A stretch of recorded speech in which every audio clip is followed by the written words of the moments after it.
I see her rolling up, Uber black Cadillac, high heel boots and a sexy body full of tats. Baby's bad, oh baby's hella bad. After her there ain't no coming back. Wanna take a run at that. I think she's feeling me, turn it up a few degrees. My imagination of her body gets the best of me. Oh gosh, she's such a tease, bitten lips, bruised knees. I'm addicted to her, need her touching me. Cause she got a bad little waist, and we tearing down this place. Off the liquor that we chase, Casamigos to the face. Baby, I don't need no space. Coming closer for a taste, and I'll show you how I make everything just fade away. Cause she's like sex, drugs, cocaine, body so insane. Jealous of the clothing that she wears up on a tight frame. All game, no shame, baby came here to play. I feel like an addict cause she's sex, drugs, cocaine.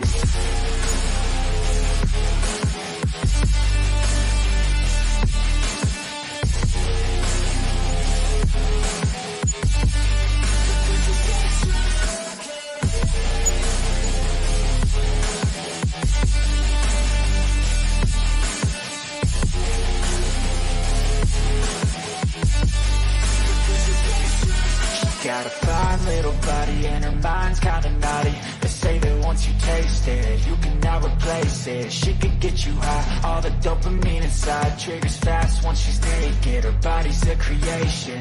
They say the devil made her for his entertainment, but even he couldn't learn how to contain it. Her high heels make a damn good statement. There is no replacement, a body by Satan. She got a bad little waist, and we tearing down this place. Off the liquor that we chase, Casamigos to the face. Baby, I don't need no space. Coming closer for a taste, and I'll show you how I make everything just fade away. Cause she's like sex, drugs, cocaine, body so insane. Jealous of the clothing that she wears up on a tight frame. All game, no shame, baby came here to play. I feel like an addict cause she's sex, drugs, cocaine.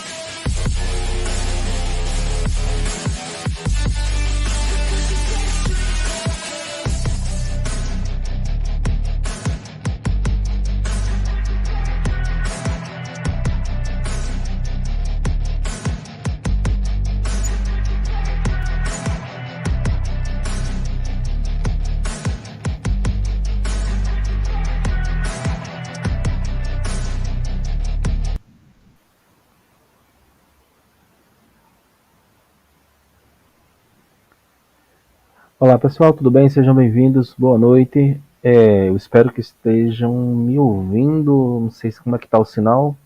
Humildes, está me ouvindo bem? Humildes, Cleiton, tudo bem? Tudo em paz? Como é que está o som? Como é que está chegando aí, pessoal? Por favor, me avisem. Bom, eu vou observar aqui, eu acredito que esteja online. Boa noite, Beatriz, boa noite, Maristela. Ok, o Felipe está por aqui já. Bom, pessoal, vamos lá. Nós temos hoje a honra de estar recebendo aqui no nosso canal Felipe Angelique, ele é do Instituto Sou da Paz.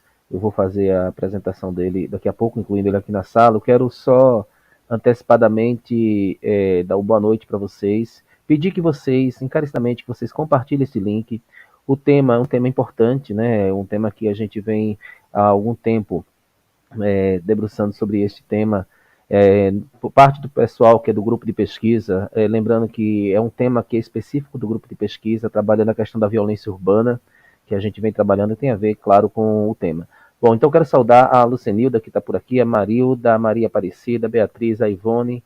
Bom, sejam todos e todas que estão aqui bem-vindos. Para quem não me conhece ainda, meu nome é Xisto Souza Júnior, vocês estão aqui no canal do grupo de pesquisa GIDES, é um canal voltado para o debate científico.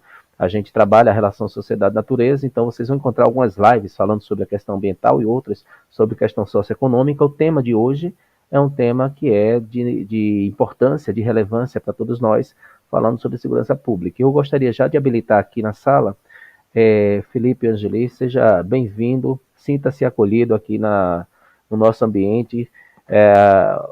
Quem dera um dia poder conhecer pessoalmente, eu li algumas coisas e ouvi algumas coisas de vídeo e do trabalho que vocês realizam no Instituto. Eu já queria deixar aqui os parabéns pelo trabalho, principalmente porque hoje é muito difícil você estar abordando um tema que toda a máquina ela vai no sentido contrário, né? Bom, seja bem-vindo, Felipe. As pessoas, só para esclarecer, as pessoas que estão aqui, elas participam no Brasil como um todo, né? Tem muitos que vão estar participando aqui, são da pesquisa, do grupo de pesquisa, outros têm uma atividade agora à noite, eles vão estar vindo um pouquinho mais tarde, mas chegarão, mas de qualquer forma, a ideia aqui dessa conversa de uma hora que eu te convidei, eu quero já antecipadamente agradecer, vai ficar gravado também no YouTube, mas também em podcast. Então, por favor, Felipe, seja bem-vindo, boa noite. E eu vou deixar que você se apresente, fica melhor porque você se apresenta da forma como você entende ser mais confortável a sua apresentação. Tá legal. Bom, boa noite. Bom, obrigado pelo carinho, obrigado pelo convite. Prazer estar aqui. Boa noite, professor X, né, que nos procurou diretamente. Foi um pouco difícil a gente conseguir uma agenda, até porque, né, bom, o momento está muito duro, acredito, acho que para todo mundo. Bom, sou Felipe Ângeles, sou gerente de advocacy do Instituto Sou da Paz, sou advogado, tenho um mestrado em ciências políticas, também tenho uma especialização em direito administrativo, trabalho aí no campo da segurança pública já desde 2006, final de 2006, já está fazendo aí, então, 16 anos, é uma caminhada. E trabalhei já no governo do Estado de São Paulo, na Secretaria de Segurança Pública, Secretaria de Educação, depois fiquei um pouco fora do país, trabalhei num projeto de pesquisa e estou há 7 anos no Instituto Sou da Paz, onde eu coordeno nessa área de incidência política, de relações com governos, enfim, especialmente orientado ali a Brasília. E é isso, acho que, bom, o Instituto Sou da Paz também vou apresentar rapidamente, né, para aqueles que não conhecem, é uma organização da sociedade civil de interesse público, reconhecida pelo Ministério da Justiça. Começou com um movimento de estudantes ali no final da década de 90 aqui em São Paulo, né, do momento em que São Paulo apresentava as suas piores taxas de homicídio da história. São Paulo tem um percurso um pouco diferente, né, do resto do Brasil, porque a partir dos anos 2000 começa uma queda realmente né, relevante, importante, de homicídio especificamente, mas naquele momento era o auge de homicídios, né, no estado de São Paulo. A gente estava na média de 33 homicídios por 100 mil habitantes naquela época. Hoje, para ter uma ideia, a gente está com 6 por 100 mil. São Paulo realmente tem um percurso um pouco diferenciado nesse sentido, embora ainda haja, obviamente, muitos problemas no campo de segurança pública aqui. Mas, né, de acordo com todos os dados, isso não muda até hoje, infelizmente, especialmente no Brasil. Quando a gente fala de homicídio, a gente fala de arma de fogo, né, ao contrário do resto do mundo, que a média de homicídios cometidos com armas de fogo está na ordem de 50 e tantos por cento, aqui no Brasil é da ordem de 76%, então, aqui no Brasil, quando a gente fala de homicídio, infelizmente a gente fala muito, porque tem muito país com, né, campeão com um número absoluto aí de homicídios, a gente está falando necessariamente de arma de fogo, então foi um movimento, né, de estudantes que teve um apoio popular importante. A época era uma época diferente, não tinha redes sociais, as coisas eram um pouco diferentes. Quem é um pouco mais velho deve se lembrar, né? Teve campanhas na televisão, apoio de artistas da época, e daí a gente se tornou, né? Acho que esse trabalho se profissionalizou num instituto que trabalha a segurança pública de forma geral, né? Então, gestão da segurança, financiamento, a atividade policial, política de controle de armas, que é fundamental, políticas de justiça criminal, enfim, todos esses são temas importantes para o Instituto. Estou aqui à disposição, prazer estar conversando com vocês. Certo. Vamos lá, eu vou propor, não sei se você gostaria de apresentar alguma coisa antes, fica à vontade, mas eu ia propor a gente fazer um diálogo, até mesmo porque o formato que eu estou apresentando desse sistema. Bom, eu não sou jornalista, não sou profissional da área da ciência da comunicação, tá? Eu sou geógrafo, então me perdoe se as minhas perguntas... também não sou, então estamos em casa. Se as minhas perguntas ficarem, às vezes, muito prolixas, muito longa, né? Mas eu gostaria de conversar contigo, a começar pelo seguinte. Eu, quando iniciei na universidade, o meu primeiro projeto de pesquisa, que foi aprovado, ele foi de mapeamento da violência urbana aqui de Campina Grande. Eu sou daqui de Campina Grande. A minha bolsista, inclusive, ela foi responsável por esse mapeamento, foi um resultado muito positivo no sentido de que ela foi até contemplada com o Prêmio Jovem Cientista, a Samara Santos.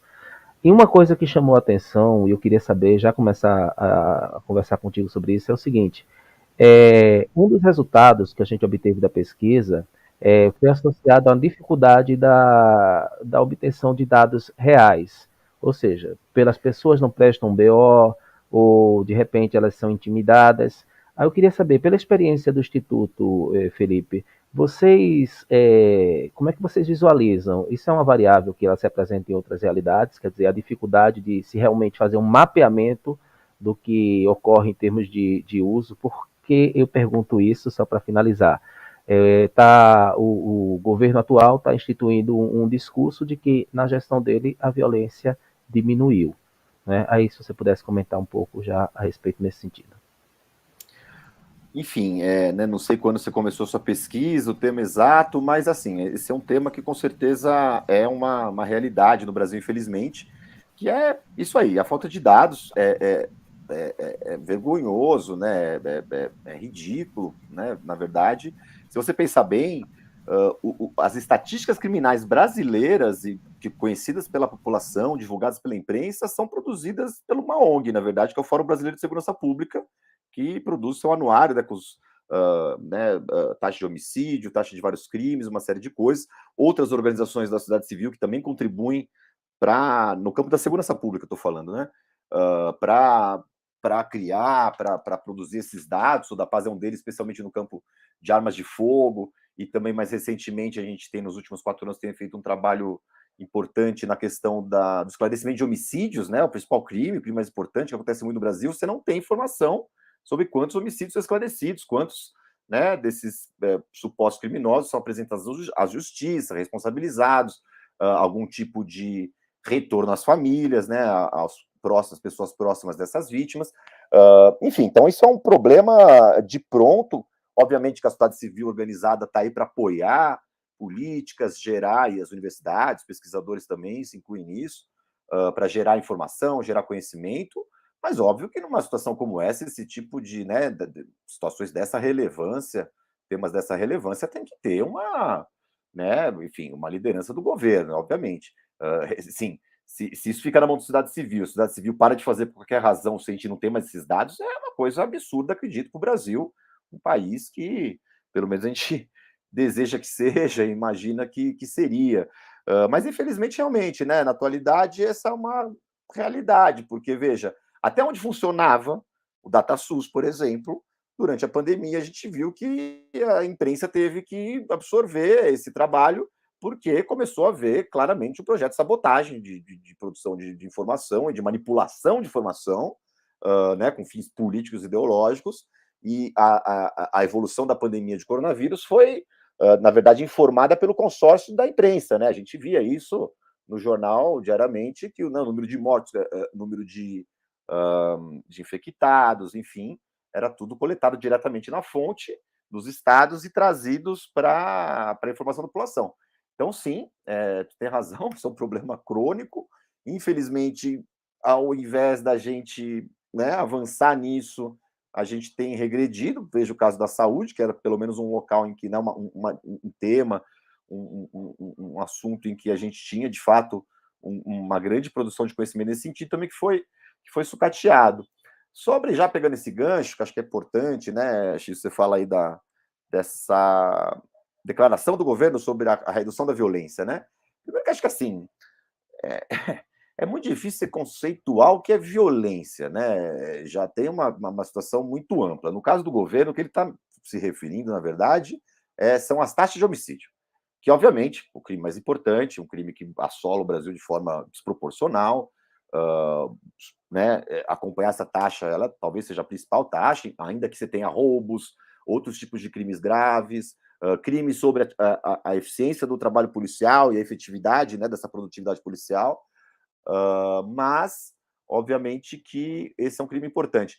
E a gente também tem que separar, e acho que vocês também que estão na universidade, estão produzindo dados, também o que é informação, o que é dado, o que é, né, número, e como que as pessoas se sentem, né? Porque acho que uma coisa é você dizer também por exemplo, São Paulo. São Paulo é uma coisa muito concreta. A gente teve uma redução de 33 homicídios por 100 mil para 6 por 100 mil, uma redução aí de mais de 80 e tantos, quase 90%. Se você perguntar aqui no meu estado se as pessoas se sentem mais seguras, não. Elas não se sentem mais seguras. Por exemplo, no caso do homicídio, a gente tem uma dinâmica criminal muito estabelecida, muito marcada. Não é todo mundo que, embora haja, né, uma prevalência de homicídios imensa, uma boa parte da população brasileira está ao abrigo desse crime em geral. Porque, infelizmente, o homicídio e a violência de forma geral, eu sempre digo, né, é o raio que cai sempre no mesmo lugar, né, que atinge população negra, jovem, periférica, ou seja, então, ela vitima especialmente essas categorias e segmentos, e você tem parcelas da população, na que eu me incluo, por exemplo, branco, homem aqui, de classe média na cidade de São Paulo, que o homicídio né, desse segmento você tem taxas quase que europeias. Agora, isso não representa né, a sensação de segurança. Por exemplo, um crime como o latrocínio, né, que ele é extremamente raro, né? O latrocínio é o roubo civil de morte, né? Aquele roubo que termina numa morte. Ele é extremamente raro do ponto de vista estatístico, assim. Ele é realmente um crime muito raro. Você pegar no conjunto de roubos, enfim, de crimes patrimoniais, mesmo de homicídios, é algo muito raro. Só que, obviamente, é algo que todo mundo gera empatia, se consegue se visualizar na situação, porque já foi roubado, enfim, já sofreu situações de violência, e isso gera muita sensação de insegurança. Então, assim, também, esse tipo de coisa que atinge tanto a população, né, caso de pandemias, e a violência é um tipo de epidemiologia, de pandemia, né, de uma certa forma, isso não tem tanta relação estatística direta com a sensação da população. Dito isso, a gente está falando de taxa de homicídios. Tá. E aí ele diz, né, com toda essa política armamentista, tal, que é ao contrário do que diziam umas ONGs, esquerdistas, globalistas, enfim, todo esse dicionário aí bolsonarista. Ele liberou as armas, grosso modo, e os homicídios caíram. Veja, primeiro que acontece é o seguinte, esse tipo de coisa, a gente sempre está olhando no retrovisor. Não existe esse tipo de situação tão complexa quanto violência, quanto saúde pública, enfim, que algo é feito hoje e as consequências se produzem imediatamente. A pandemia, acho que é um exemplo muito claro. Quando a gente tinha ápice de morte, né, durante o período da pandemia, né, o aumento do número de mortes, isso não significava que naquele momento estava havendo o aumento do contágio. Pelo contrário, na verdade, aquelas mortes que se produziam se referiam a contágios ocorridos um mês atrás. Então, você tinha primeiro o aumento do contágio, depois de 15 dias você tinha o aumento da hospitalização, e depois de 30 dias você tinha o aumento das mortes. Né? Ou seja, aquelas mortes que estavam se produzindo ali, não significava que aquilo era o auge do contágio, na verdade, aquilo estava se referindo a algo ocorrido 30 dias antes, né, grosso modo. Nesse tipo de situação complexa, que a gente fala, inclusive, de grandes segmentos populacionais, a gente está falando de olhar no retrovisor, a violência da mesma forma. Uma arma de fogo, quando ela é comprada, né, quando ela é adquirida, seja de que forma, quando ela sai da indústria, né, sai da fábrica, sai da loja, novinha, e vem para a população, ela não vai ser... uma tragédia não vai acontecer com ela na primeira hora de existência fora do mercado, né, fora do comércio dessa arma. Essa arma é um instrumento industrial que vai ficar em circulação, pelo tipo de objeto que por décadas, 20, 30 anos. Então, assim, com essa arma, algo pode acontecer na primeira hora, no primeiro ano, nos primeiros 10 anos, ou seja, esse impacto não vai se produzir de forma imediata. Dito isso também, ou seja, você não tem como imaginar que se ele aumentar a circulação de armas, você ter uma explosão de número de homicídios de forma imediata, em primeiro lugar. 2, essa queda, suposta queda que se refere o governo, o presidente, ela ocorreu antes da eleição de Bolsonaro. Ela ocorreu em 2018, na verdade, durante o governo Temer. Em grande parte pela seguinte situação. Desde que há o Estatuto do Desarmamento, em 2003, há a primeira queda em 20 anos no número absoluto de homicídios. Depois, há um retorno do crescimento de homicídios, mas numa proporção infinitamente menor ao que era antes. Grosso modo, a gente crescia nos 20 anos anteriores, nos 10 anos anteriores ao Estatuto, 10% ao ano na média de homicídios. A cada ano, 10%. Teve o Estatuto, 2003, teve 2 anos de queda e depois voltou a crescer, na ordem de 0,8%. Continuava crescendo, mas era quase uma estabilidade. Em 2014, 13, 14, 12, vai. E vocês devem, Campina Grande, acho que é um local que também, infelizmente, experimentou isso, que foi a interiorização do crime organizado, né, das facções criminosas. E Nordeste sofreu muito isso. e especialmente a região norte, né? Especialmente ali na região do Amazonas, região amazônica, por várias situações diferentes, né? Por várias razões.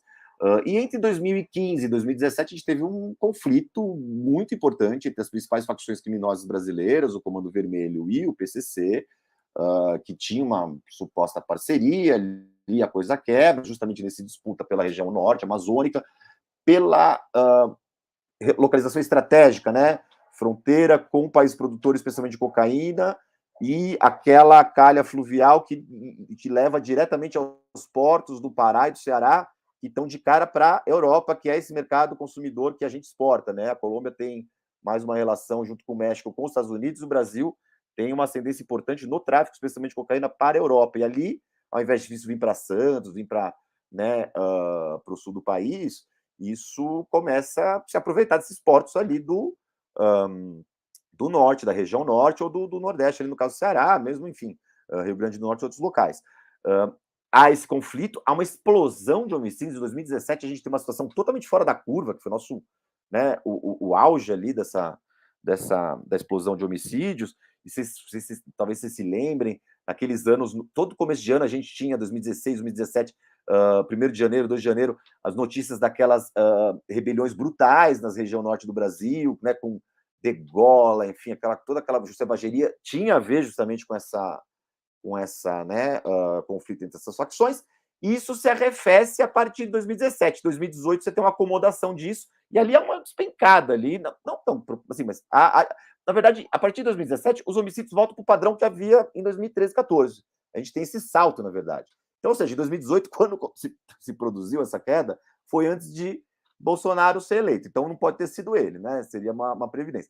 E depois, é isso, né? Agora que ele é eleito, na verdade, há uma estabilidade com tendência de queda, desde então, desde 2018, que é quando houve a queda de fato, mas esses efeitos desastrosos possíveis da política que ele produz, especialmente no campo das armas, vão começar a ser sentidos ao longo do tempo, como a pandemia. Você não é que você contrai o vírus e morre.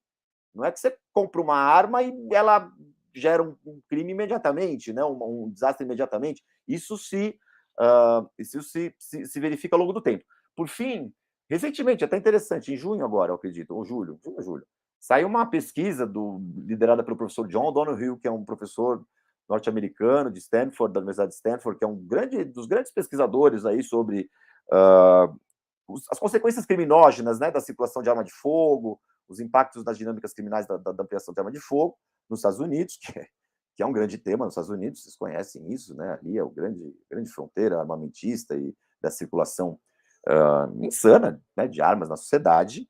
E o que ele percebeu foi interessante. Ele fez uma pesquisa também liderada por ele, né, com pesquisadores de Stanford, da Universidade de Duke, nos Estados Unidos, e ele pegou 27 cidades americanas ao longo de um período de 30 anos, porque nos Estados Unidos há essa permissividade, até na Constituição, em relação às armas de fogo, mas as normas mais específicas, elas são locais, né, estaduais ou municipais. Então, assim, em tese, você até tem o direito a comprar uma arma pela Constituição, mas a questão do porte, de quantas armas, né, se você pode portá-las à vista ou não, as munições, isso é organizado de forma local, mesmo o porte. No estado de Nova York, até recentemente, tirando uma decisão da Suprema Corte norte-americana, mais conservadora, a partir, né, de indicações do ex-presidente Trump lá, disse que os estados não poderiam, os municípios não poderiam nem limitar o porte. Mas até agora, recentemente, o porte não era proibido, não era permitido no estado de Nova York. Inclusive, uma notícia recente, não cheguei a olhar com atenção, que parece que a cidade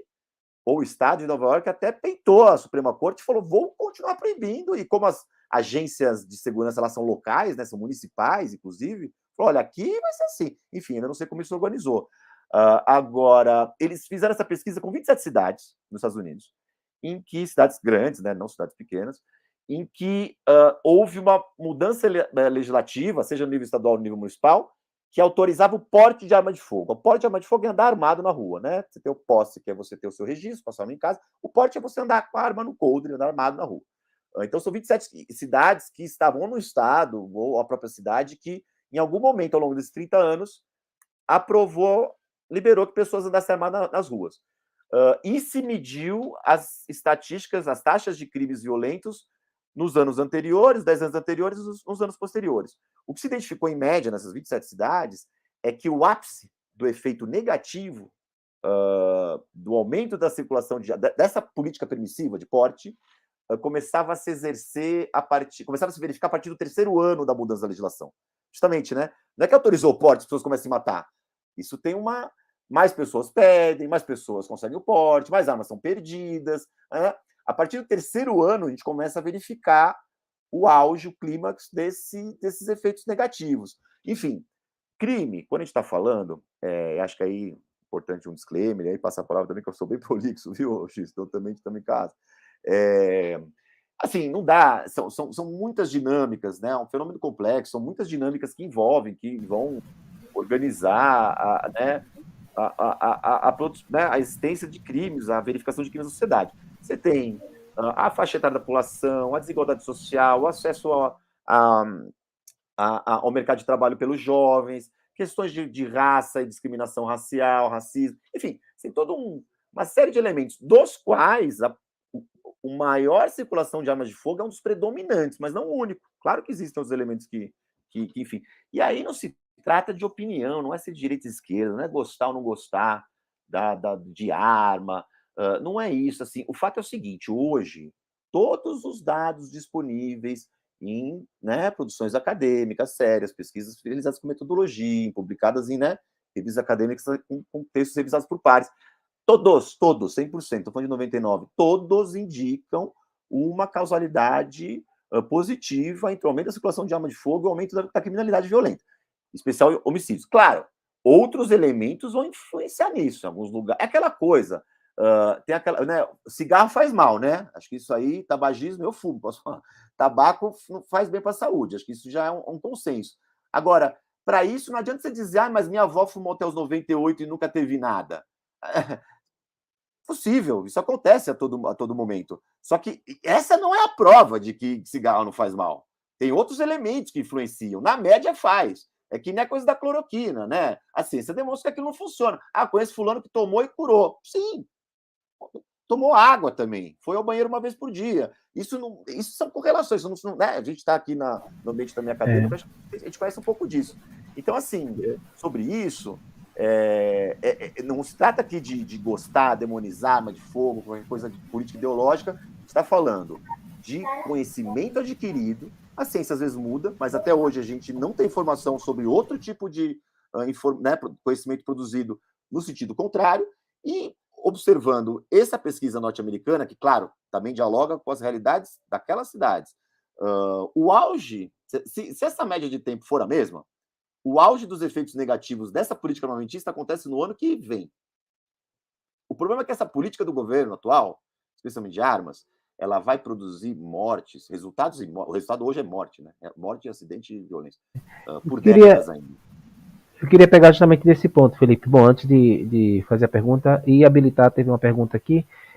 Dizer que nós estamos recebendo hoje Felipe Angeli, ele é do Instituto Sou da Paz, né, e, bom, o vídeo vai ficar gravado aqui no YouTube e também no podcast do GIDES Pesquisa. Pedir para que vocês compartilhem o link, que vocês acionem o sininho para receber as notificações, que é importante para influenciar no algoritmo do YouTube. Felipe, eu vou habilitar uma pergunta que teve aqui, mas eu queria pegar justamente desse aspecto que você está pontuando. Na época que nós fizemos a pesquisa, eu fiz a pesquisa sobre violência urbana até 2015, 2016. Depois eu parei, fui pesquisar outras coisas. Mas uma coisa que a gente acompanhava sempre, anualmente, era a produção do Instituto Sangari.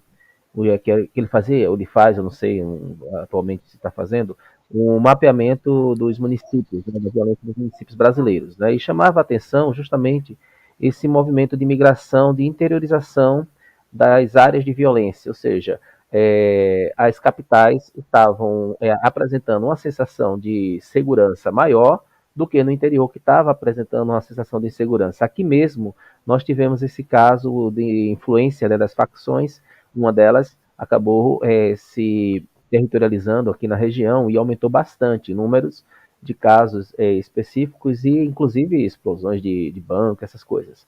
Mas o que eu queria, aí eu quero trazer para essa questão, porque nós tivemos o Estatuto do Desarmamento, né? E em 2019 eu recuperei o tema para fazer um artigo sobre o decreto o 9685, acho que é 9685, ele vai comportar outros, né, outras portarias e tal, que vai colocar pelo Ministério da Economia, se não me engano, né, as instruções normativas para o uso do armamento no Brasil, o controle. Eu queria se você pudesse comentar o que é que de fato foi esses decretos em termos objetivos, se ele tinha a ver aí com a questão de fornecer mais acesso e se ele tinha a ver também com a questão de se influenciar num controle, né? Hoje, para quem não sabe, a questão de que fica difícil você mapear, por exemplo, teve um evento, você tem uma dificuldade, passa a ter uma dificuldade de mapear a arma, né? Se eu estiver falando besteira, por favor, Felipe, você me conserta, tá? Mas é a partir dessa leitura que a gente vem fazendo. Aí eu queria, para ser mais objetivo, o que é que está por trás dessas propostas, dessas várias intervenções? A gente vê esses episódios hoje da proliferação dos CACs, né? Inclusive com uma forma, na minha avaliação, de enganar a própria legislação, porque na medida em que você distribui territorialmente, você passa a dar justificativa para que a pessoa ande com a arma, porque ela vai alegar, eu estou indo em deslocamento para o local de treinamento. Né? Isso é o que a gente lê nos jornais. Mas aí eu queria saber se essa leitura está correta, né, com relação aos objetivos, se a intenção é facilitar, se a intenção é esse controle. E teve uma pergunta aqui do Givanildo, eu vou habilitar aqui, ó. Ele diz, na sua opinião, como diminuir os roubos de celulares, veículos e cargas onde os cidadãos começam a investir e ter a posse de armas para conseguir, eu acho que para ficar seguro, né? Qual a ideia ou o caminho para diminuir? Se você puder, claro, fica à vontade, tá bom? Bom, bastante coisa, calma, vamos lá. E não tem resposta pronta, né? Senão a gente publicava na internet e resolvia tudo, estava resolvido. Vamos lá, vamos começar pela tua fala, sobre, né, o que foi feito, né? Na verdade, assim, o que a gente tem, grosso modo, em primeiro lugar, do ponto de vista da admissão pública, é uma grande fraude normativa regulamentar, né? É isso que a gente tem. Porque, na verdade, a Política Nacional de Controle de Armas de Fogo e Munições, ela é dada pela Lei 10.826 de 2003, conhecida como Estatuto do Desarmamento, que na nossa organização jurídica, da Constituição Federal, norma maior, a legislação aprovada pelos representantes eleitos do povo, Senado, né, e Câmara, e ali a regulamentação do governo, do executivo, e depois normas mais específicas de agências ou instituições públicas que têm competência, né, Polícia Federal, no caso das armas, Exército, enfim, outras instituições ou órgãos públicos que têm competência, né? Ou seja, você vai saindo do geral, dos direitos fundamentais, para aquelas políticas específicas e vai chegando no detalhamento da execução da política, né? Grosso modo, a coisa é essa. A gente teve em 2003 o Estatuto, que, né, é uma lei ampla, uma lei aberta, né, que dá grandes diretrizes, e depois ela é regulamentada por um decreto, que é um decreto que foi em 2004, que foi alterado ao longo dos anos, né, em 2004, enfim, mas alterações pontuais, sempre naquilo, né, que a lei determinava, com mudanças na execução daquela política que a lei determinava, a lei votada pelo Congresso Nacional. Aqui acho que é um esclarecimento importante, porque tem muito desconhecimento sobre isso. Foi uma situação inédita, né, na questão do Estatuto, que a gente teve o referendo de 2005. Digo inédita porque, apesar da Constituição prever esses mecanismos de consulta direta, né, à população, o referendo, o plebiscito, né, que é previsto na Constituição, esse foi desde 88, desde a nossa redemocratização, foi o segundo consulta direta à população que houve. A primeira foi em 93, mas foi a única que foi deliberada pelo legislador, porque a de 93, quem é mais velho lembra, teve aquela pergunta sobre o modelo de governo, se parlamentarismo, monarquia ou presidencialismo, isso em 93.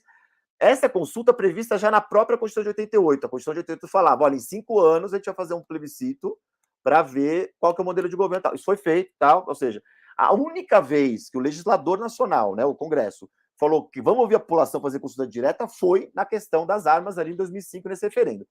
E esse referendo é muito importante, porque há muita informação sobre isso. Ele não era um referendo sobre a lei, sobre você concorda com a lei ou não concorda com a lei. Ele era relativo a um único artigo, que era o 35, salvo engano, que era o artigo 35, que diz o seguinte: é proibido o comércio de armas de fogo em todo o território nacional, exceto para força de segurança, né? Polícia, exército, tal. Ou seja, proibir o comércio. Realmente, aí, população civil, né, não poderia comprar, somente policiais, tal. Era sobre essa pergunta o referendo, e aí tinha um parágrafo único. Este artigo entrará em vigor somente se aprovado, né, em referendo nacional, tal. Então, o referendo de 2005, ele não perguntava se você é a favor ou não de armas, se você é a favor ou não do Estatuto de Armamento, se o Estatuto de Armamento continua válido. O referendo de 2005 dizia o seguinte: você é a favor da proibição total de venda de comércio de armas para a população geral, exceto policiais e, né, militares, tal, ou não? Não, a população foi contrária à proibição de comércio e isso foi absolutamente respeitado. Acho que isso é importante de deixar claro, porque as pessoas dizem, não, né, o governo de esquerda tal, não desrespeitou a vontade do povo, que votou majoritariamente, votou mesmo, contra o comércio de arma de fogo e que houve esse desrespeito. A pergunta não era sobre a aplicação da lei, a pergunta era sobre comércio. A população votou que era a favor da manutenção do comércio e o comércio foi mantido desde 2005, dentro das regras rígidas do Estatuto de Armamento. A gente não está comprando algodão doce, a gente não está comprando pipoca, a gente está comprando arma de fogo. Então, me parece que esse é um instrumento que tem que ter uma regulamentação rígida. O que Jair Bolsonaro fez, ou seja, essa política, o grosso da política de controle de armas, ela só pode ser alterada por lei, pelo Congresso Nacional, pela Câmara dos Deputados e pelo Senado Federal. O que não foi feito pelo governo. Não foi feito tanto por falta de tentativa quanto por fracasso. Por falta de tentativa porque, na minha opinião, esse é o grande tema do governo atual, né? Acho que a principal prioridade mesmo do presidente, desse governo, são as armas de fogo. O primeiro grande ato à frente do governo dele, à frente do governo, foi em 15 de janeiro de 2019, que foi o primeiro da série de 17 decretos sobre armas que ele publicou. Veja, desde 2004, quando eu disse que houve a regulamentação do Estatuto, foi apenas um decreto vigente até 2018, com alterações pontuais, né, Lê? Vocês conhecem isso. Revoga o artigo tal, muda aqui, normal, isso é evolução. Ele publicou 17, e desses 17, uns 8 ainda convivem entre si. Numa fraude, numa chicana administrativa, porque também, ainda que fosse competência dele regulamentar, existem princípios da administração pública que a administração tem que facilitar a compreensão das regras pelo administrado. A administração, ainda que ela tenha poder regulamentar, ela tem que justificar o porquê das tomadas daquelas decisões, sempre priorizar o interesse público, coisas que, bom, nisso nunca foi feito. E quando você... É isso, vamos supor, mesmo que fosse para abrir a porteira mesmo, tudo bem. Você sempre pode substituir um decreto por outro, pelo menos fica mais fácil para o administrado entender, para os mecanismos de controle fiscalizarem, Tribunal de Contas, Judiciário, a imprensa noticiar, a universidade pesquisar sobre. Quando você tem esse... E aí eu vou falar a palavra do Ministério Público Federal. Esse caos normativo, isso foi publicado uma nota do Ministério Público Federal, se referindo a esse conjunto de mais de 40 normas publicadas entre portarias, resoluções, decretos. Ou seja, grosso modo, ninguém sabe exatamente o que vale nesse negócio e é intencional. É doloso. Acho que a primeira resposta é isso. É uma barafunda que gera desconhecimento porque está alterando a lei por decreto, que é legal, inconstitucional, né? E esse caos auxilia justamente essa política de descontrole de armas de fogo. E assim, né, gente, tem uma frase, pelo menos aqui em São Paulo, não sei se é no território nacional como um todo, que as pessoas criam dificuldade para vender facilidade, né? Isso é uma coisa muito comum, né? Você cria dificuldade para vender facilidade. Então, assim, como não alterou por lei, que deveria ser o que a Constituição determina, se achou uma brecha, que é esses tais CACs, caçadores, atiradores esportivos e colecionadores de armas. Esse é um grupo que sempre houve, né? Sempre houve na humanidade, atirador esportivo, coleção de armas, tá? Enfim, tal. Só que sempre foi um grupo muito minoritário, muito marginal, assim, de pessoas que são ligadas mesmo a isso.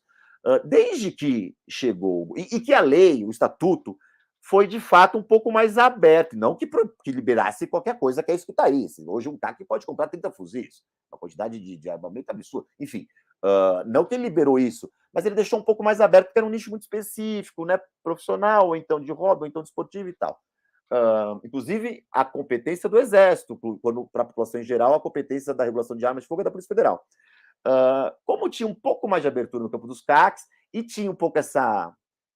não são CACs, é um grupo mais fechado, é um nicho mais específico, foi ali que toda essa mudança, na verdade, foi a brecha que se encontrou para que a boa parte dessas mudanças foi feita. Só que hoje, esse negócio de clube de tiro virou, e vocês devem saber, porque deve já ter visto, ter algum parente, tal. E, por favor, eu não sou contra tiro desportivo, não sou contra hobby de ninguém, eu não sou contra arma de fogo per si, não é... Aqui não é seita, não é nada disso, a gente está falando de realidade, é disso que a gente está falando. Hoje, na verdade, se você quiser ter porte de armas que você está colocando para essas mudanças totalmente aleatórias de porte de trânsito, vale em qualquer lugar, são fraudes normativas. Você escreve coisas para dar um verniz de legalidade, gera um caos junto aos mecanismos de fiscalização e aplicação da lei, e isso permite gerar um mercado financeiro, um mercado de lucro muito grande, que é isso que a gente tem hoje. Então, por exemplo, hoje, qualquer um de vocês pode fazer isso. Você vai no clube de tiro, você precisa ter dinheiro, porque é um preço. Você vai no clube de tiro, você fala que você quer ter uma arma de fogo, você quer ter 30 fuzis.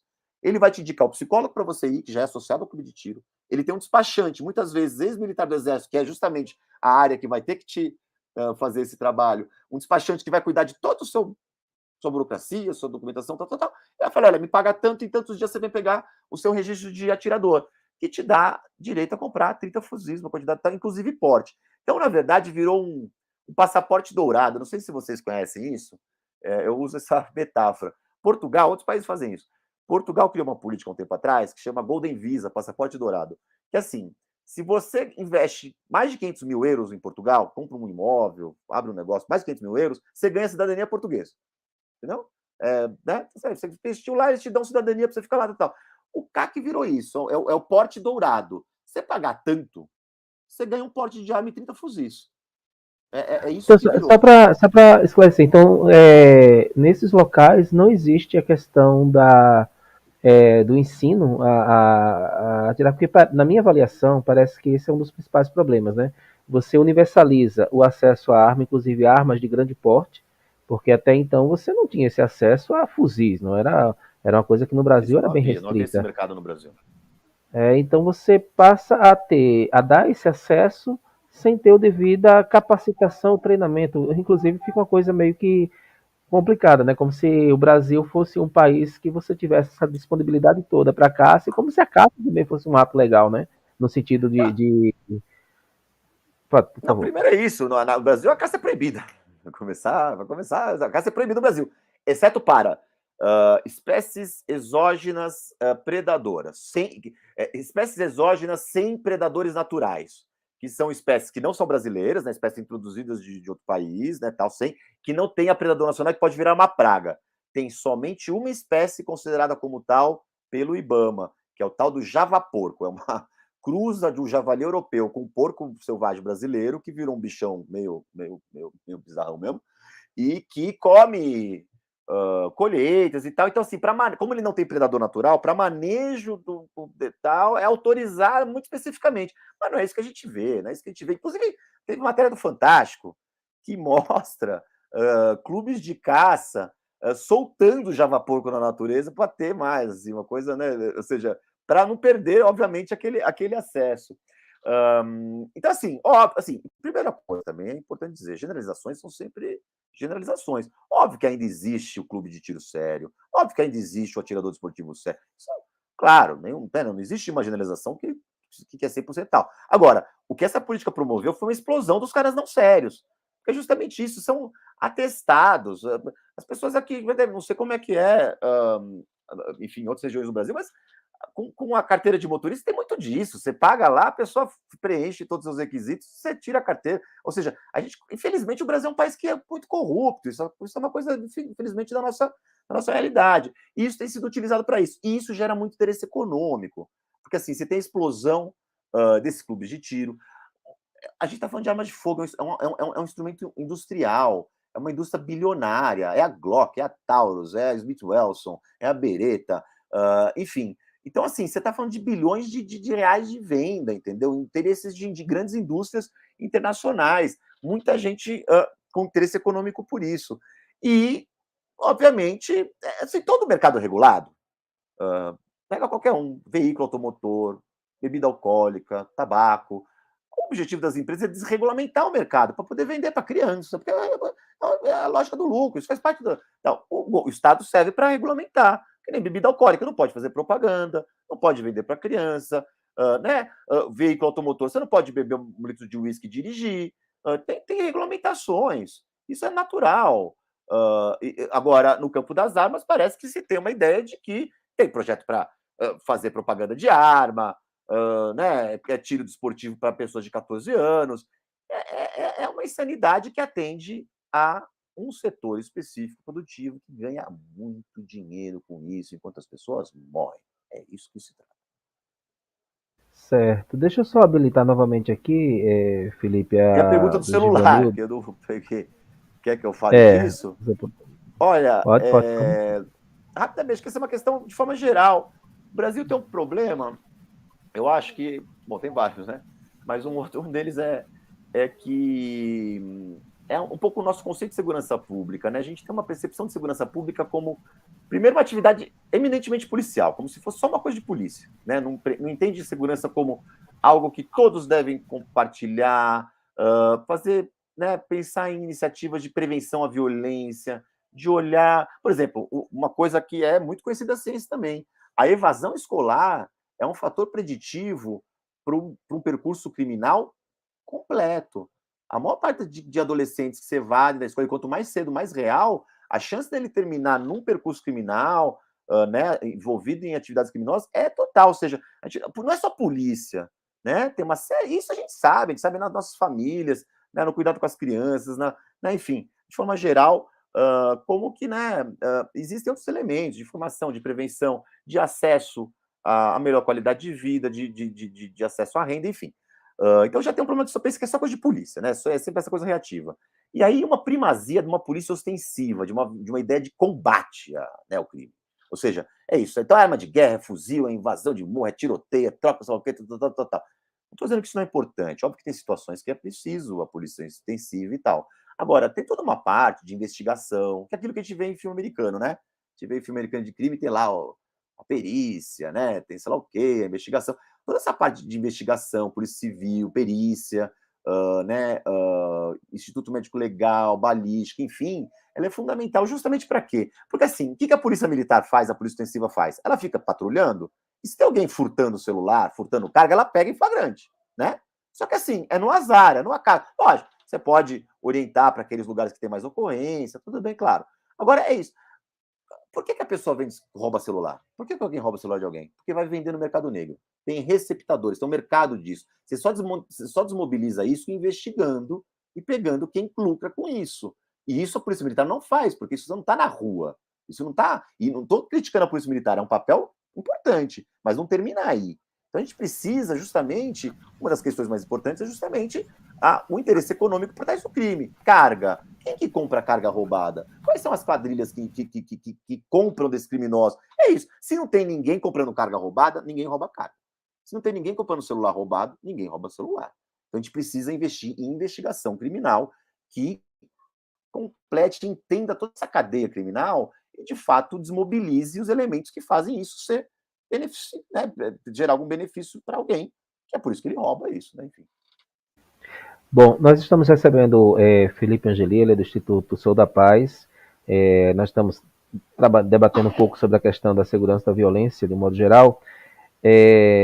Felipe, os eventos de casos de violência que a gente via muito pela TV, nas escolas, por exemplo, nas igrejas, nos Estados Unidos, né, com a criança entrando com a arma, matando, fazendo aquela chacina, aquelas imagens bem impactantes, ela tem se tornado mais constante no Brasil. A gente começa a visualizar também esse tipo de evento, né? Inclusive o caso mais recente de uma criança, né?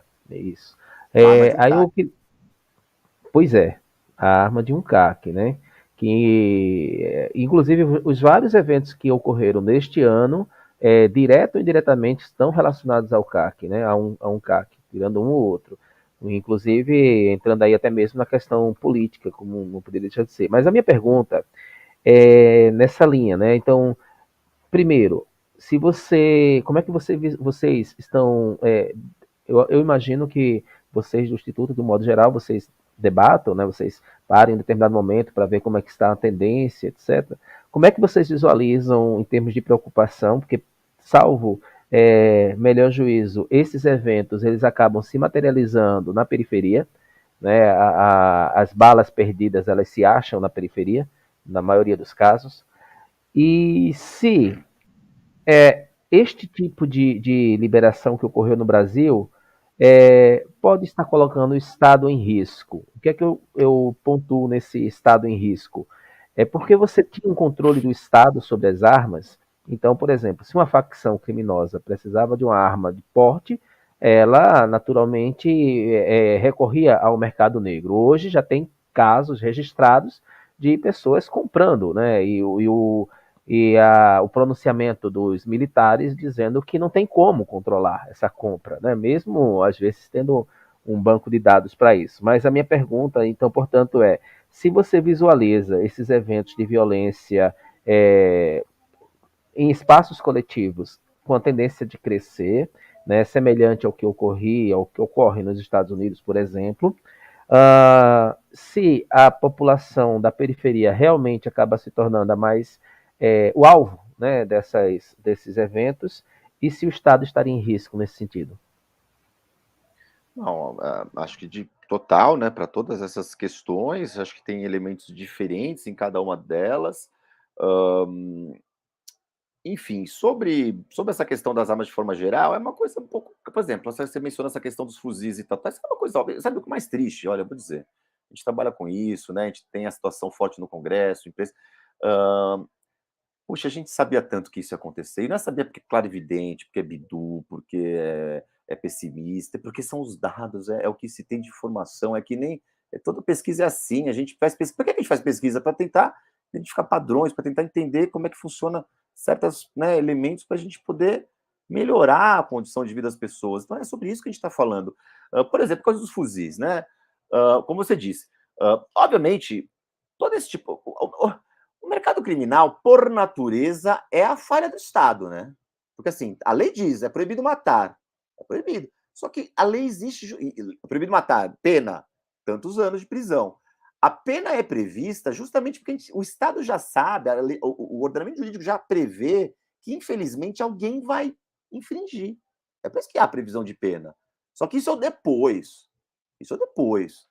Né? Ou seja, a conduta criminal ela está prevista no ordenamento jurídico, tanto que a gente prevê pena para isso. A gente sabe que, por mais que se faça, vai ter falhas. E sempre houve, né? Sempre houve a questão da circulação de armas de forma ilegal. Agora, por exemplo, fuzis, que também sempre foi uma menor parte, apesar de, obviamente, né, ocorrências muito né, trágicas, armamento de guerra no meio da população, são coisas muito horríveis, mas sempre foi uma menor parte, né? Se você pegar todas as estatísticas das armas utilizadas em crimes e tal, o fuzil sempre também é uma coisa, como o latrocínio, é algo muito minoritário que gera grande comoção, por óbvio, né? Como não havia esse mercado interno de fuzis, esse mercado tinha que ser, né, tinha que ser acessado de forma ilegal, e isso era geralmente importado, seja dos Estados Unidos, a partir dessa legislação totalmente aberta deles, ou então fuzis exportados do Brasil para o Paraguai, que lá tem uma legislação mais, né, mais expansiva, mais permissiva, que era contrabandeado de volta para o Brasil. Esses fuzis, a moral da história é o seguinte, esses fuzis no mercado negro, eles custam entre 50 e 60 mil reais. E aí você criou um mercado de fuzis no Brasil agora. O Brasil, a gente, e tem coisa que a gente conhece, o Brasil já conhece isso há tanto tempo que a gente tem até um nome para isso, que é laranja. A gente não inventou laranja faz tempo. Quando você tem um fuzil a 60 mil reais e no mercado começa a fazer, por causa dessas mudanças legislativas para CAC, um fuzil a 30 mil reais, o criminoso ele arruma um laranja, que é o cunhado, que é o vizinho, que é o sei lá quem, que é, né, o irmão. E esse cara vai no clube de tiro, ele consegue esse negócio e compra o fuzil que ele comprava a 60 para 30. Já tem investigação no Ministério Público de São Paulo para várias situações do PCC fazendo isso. Né? Ele cria laranjas, que a gente conhece tão bem, a gente tem um nome específico para isso no Brasil, né, que consegue acessar esse negócio e ele compra e desvia. Ou seja, é isso. E é racionalidade econômica. Por que eu vou trazer um fuzil de 60 mil reais? Será que eu posso comprar na lojinha com laranja a 30? Né? Acho que isso é muito óbvio. Sobre a questão né, das escolas, enfim.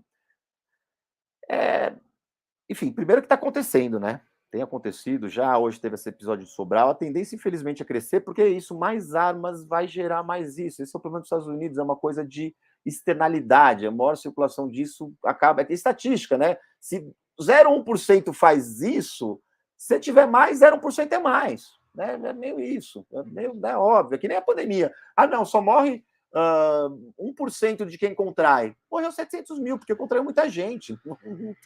Não é muito sobre isso, né, na verdade.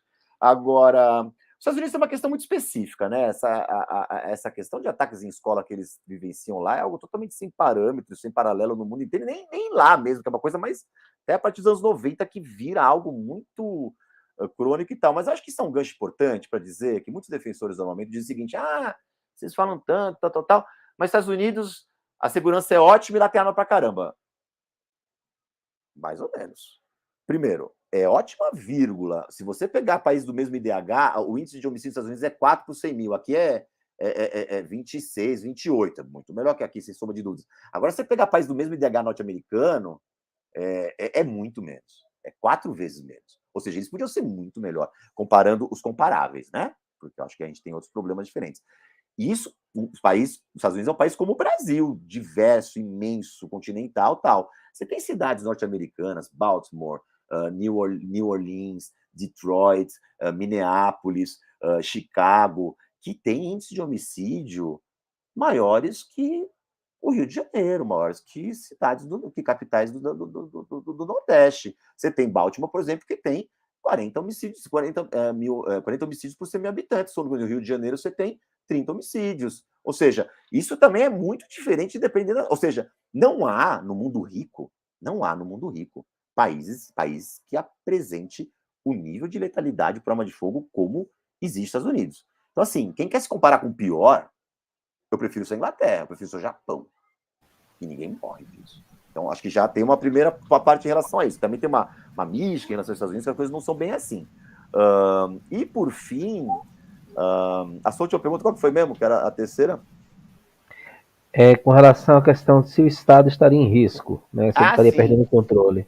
Sim, eu acredito que sim. Sabe por quê? Que também uma outra coisa que eu visualizei ao longo desse tempo recente, eu vi uma mudança muito preocupante, na minha opinião, da narrativa sobre esse tema. Grosso modo, né, eu acompanho isso com muita força há 7 anos, né, essa política de controle de armas com muita proximidade faz 7 anos. E, grosso modo, no Brasil, esse debate sempre se deu em dois termos.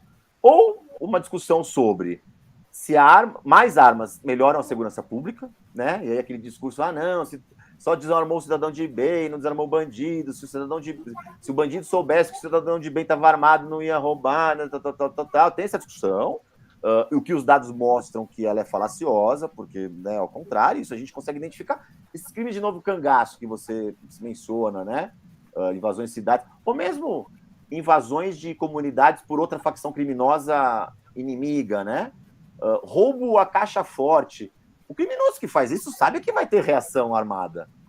Quando o cara entra numa cidade para apavorar, né, como a gente tem no Novo Cangaço, ele sabe que vai ter reação. Quando o cara vai roubar um carro forte, ele sabe que vai ter reação. Quando ele entra num morro inimigo para tomar o ponto de droga, ele sabe que vai ter reação. O que ele faz? Ele se arma mais. Então, a primeira coisa, isso já é um absurdo. Bom, tudo bem. Essa era uma discussão. A outra era um pouco diferente. Assim, não era... assim, não importa se melhora ou piora a segurança. Não quero saber disso. O que me importa é que o Estado não pode me impedir de eu ter uma arma de fogo. Uma perspectiva mais liberal, um pouco mais americanizada, né? Se melhora ou piora, não importa, é meu direito, eu quero ter, o Estado não tem nada a ver com isso. Era outra discussão. Sempre foi meio nesses termos. Em 22 de abril de 2020, já no começo da pandemia, já com mortes no Brasil, né, a situação já instalada na Europa daquela forma clássica total, há aquela grande reunião ministerial que foi conhecida do público a partir da denúncia do ministro Sérgio Moro, que briga ali com o governo, sim, e denuncia, né, a interferência na Polícia Federal lá, e pede ao Supremo que liberasse o vídeo dessa reunião, porque essa reunião seria a prova, tal. Eu acompanhei, eu vi essa reunião muitas vezes inteira, né, uma reunião longa com todo o Ministério, ou seja, não era uma conversinha de botequim, não era uma conversa, era uma reunião com todo o Ministério filmada, inclusive era isso e tal. O presidente Jair Bolsonaro, ele, no meio da pandemia, tá? Crise econômica, tudo isso e tal, ele não fala de nenhum outro assunto que não seja arma de fogo. E ele diz o seguinte, eu me lembro, ipsis litis, perdoe meu vocabulário, eu estou citando o presidente. Ele diz assim, eu quero mandar um puta de um recado para esses bosta. Ele está servindo aos prefeitos. Porque eu quero ver um bosta de um prefeito decretar lockdown se o povo tivesse armado. Porque eu queria... Ou seja, ele inaugura uma coisa muito perigosa, que aí vai no sentido que você falou, que não é a arma como um instrumento de segurança pública para melhorar ou piorar, ou nem na perspectiva de um direito individual. É a arma como instrumento de ação política. Você está armado para resistir a uma decisão política de seja quem for. E a partir daí, bem ao modo bolsonarismo, isso começa a ser repetido por várias lideranças desse grupo, né? Ou seja, e a gente está vendo isso, CAC dizendo, sei lá o quê, tal. Ou seja, não é uma evolução muito perigosa que a arma é um modo de fazer política. E aí, o Estado me parece perigo, né? E só para, desculpa, Chico, só para concluir, e nem é uma opinião, o Supremo Tribunal Federal e o Tribunal Superior Eleitoral decidiram nesse sentido, tanto na decisão de limitar a circulação de armas nas eleições, quanto agora a decisão do Fachin, dizendo isso, assim, olha, não é mais uma questão só, está em risco institucional. A ordem civil, né? Exato. Felipe, antes de passar para o último bloco, eu vou pedir um parêntese aqui para habilitar uma notícia que eu acho muito importante, né, da Luciana Marques, com mais uma agressão ao ensino público, né? Hoje, 5 de outubro de 2022, mais uma vez, a Rede Federal de Educação Profissional e Tecnológica sofreu mais um corte, cerca de 300 milhões. Ela está se referindo aqui a um decreto, né, que inclusive foi denunciado pela União dos Estudantes. As universidades realmente estão com um problema muito sério há um tempo e a gente espera que essa situação seja modificada. Bom, Felipe, antes de ir para o último bloco, eu gostaria de, mais uma vez, agradecer as pessoas que estão online, pedir para compartilhar o link, deixem os comentários no final, sugestões e etc. Nós recebemos aqui hoje Felipe Angelique, ele é do Instituto Sou da Paz. Eu vou estar habilitando aqui, Felipe, o site do Instituto, porque eu gostaria que você finalizasse nessa participação, convidando as pessoas, o que elas podem encontrar no site de vocês, em termos de informação, mas eu gostaria também de aproveitar a oportunidade, porque eu estou com um projeto agora, orientando um projeto de iniciação científica, no qual a estudante está trabalhando o tema violência no campus universitário, né? De repente, parece que as universidades elas viraram uma miniatura do que ocorre nas cidades em termos de insegurança. Eu queria saber de você o seguinte: aqui existe diferentes posicionamentos, né? Alguns colegas entendem que a polícia deveria estar, né, fazendo suas rotas, né, armadas dentro do campus, e outros dizem não, a universidade é um local que é diferenciado. Eu queria saber o teu posicionamento com relação a esse aspecto, levando em consideração que casos de violência aumentaram, foram interrompidos por conta da pandemia, mas já nesse retorno já tem sido evidenciado. E com relação a essa questão dos CACs e do Estado e da polícia e os militares, o meu receio é que quando você vai observar a quantidade de armas hoje que estão sendo concedidas, e não é tipo assim, eu, indivíduo, posso comprar uma arma, eu, indivíduo, posso comprar várias armas, né, de uma mesma tiragem. Se não estaria se formando aí um exército que pudesse, aí, nesse sentido que eu estava querendo também fazer a ponte com a ameaça ao Estado. Mas, só para resumir o que eu pontuei aqui, qual o teu posicionamento com relação a essa questão dos campos? Eu imagino que em São Paulo se tenha talvez até mesmo permissão, ou como é essa realidade em São Paulo, mas aqui nós vivemos isso, né, essa sensação de insegurança e a comunidade ela é dividida. Na verdade, alguns entendem que a polícia deveria estar circulando por dentro do campus e outros dizem não é um outro contexto. Felipe, por favor. Bom, sobre questão de dados e tal, tem nosso site, soudapaz.org, até alguém compartilhou aqui no chat que eu vi. Tem nossas redes sociais, né, Instagram, especialmente Instagram, Facebook e Twitter, então também convido, a gente sempre está produzindo conteúdo, pesquisa, e mesmo comunicando um pouco o que está acontecendo, tentando traduzir um pouco isso, porque também é bem complexo mesmo, são temas complexos, que é justamente um pouco sua pergunta, viu, X? Porque assim, olha, eu acho que não tem resposta certa nessas coisas, sabe? Mas eu acho que tem uma questão, assim de talvez uma certa obstinação ou fetiche, que é um pouco isso, do Brasil em relação a essa noção de combate. Porque, assim, pode ser que existam situações, sei lá, de um campus universitário que tem uma proximidade com uma comunidade, com uma situação específica, ou então algum caso específico que aconteceu que pode até prever, né, talvez uma necessidade pontual, eu acho, né, assim, tal. Porque, assim, não é isso que resolve. O que resolve é tentar identificar onde está vindo esses conflitos, eles são de que ordem, eles são externos, eles são internos, isso tem arma de fogo envolver, ou seja, tem toda uma série de, porque, assim, a gente não era assim, a gente está se tornando. Por que a gente está se tornando assim? E não vai ser a polícia, até porque, muitas vezes, quando você está falando com esses armamentistas, eles falam o seguinte: não, o cara é cidadão de bem, se ela quer cidadão de bem. E se algo, aí você fala, mas o cara era cidadão de bem, um dia surtou. Bom, o surtou tem que prender, tem que ser uma prisão, né, dura, tal, tal, tal. Sim, eu acho que tem que ser responsabilizado. Agora, não é melhor a pessoa não morrer? Porque, assim, alguém me mata com uma arma, tal, cidadão de bem. Legal, não, prende, prisão perpétua, pena de morte. Cara, eu prefiro estar vivo, cara. Sabe? Depois que eu tô morto, vocês vão fazer alguma coisa? Já too late, meu, já é tarde. Sabe? Eu acho assim, não tô dizendo. Óbvio, é como eu disse, o ordenamento jurídico é isso.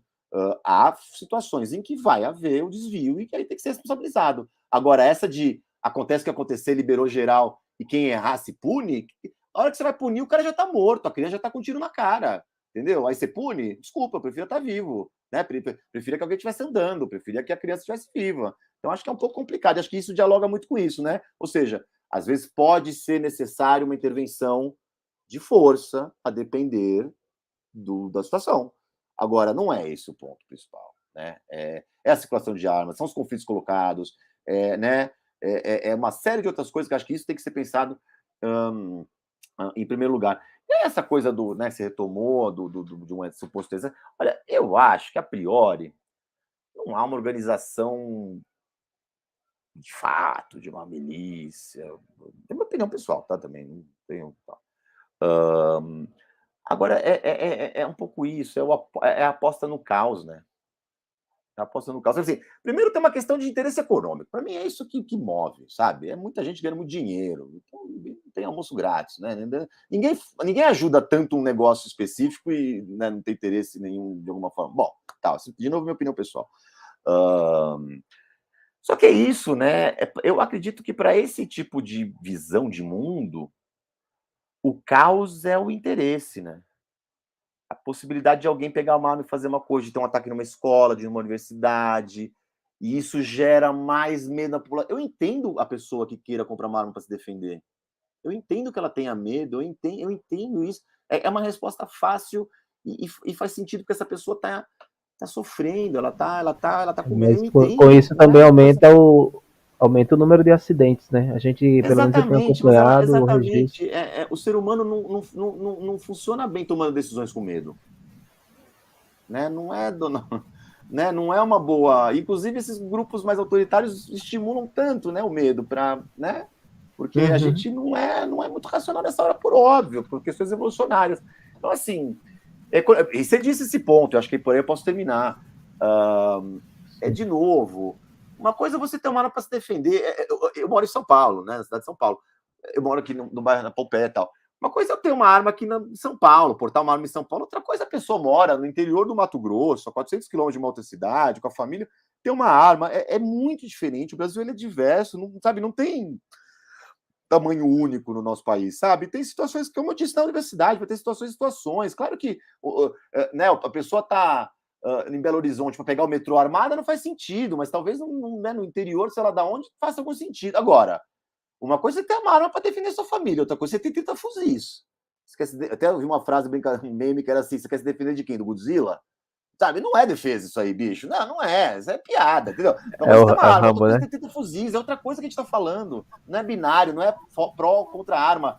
É mercado, é indústria, sabe? Exato. Então, assim, não Lembra, é um radicalismo, sabe? É algo de você ter bom senso, né? E política baseada em evidência. lembra muito o que é trabalhado naquele filme, né, com o Nicolas Cage, né, O Senhor das Armas. Felipe, eu quero agradecer mais uma vez, né, por sua presença, né, foi muito, acho que instrutivo no sentido das proposições que você coloca aqui para reflexão.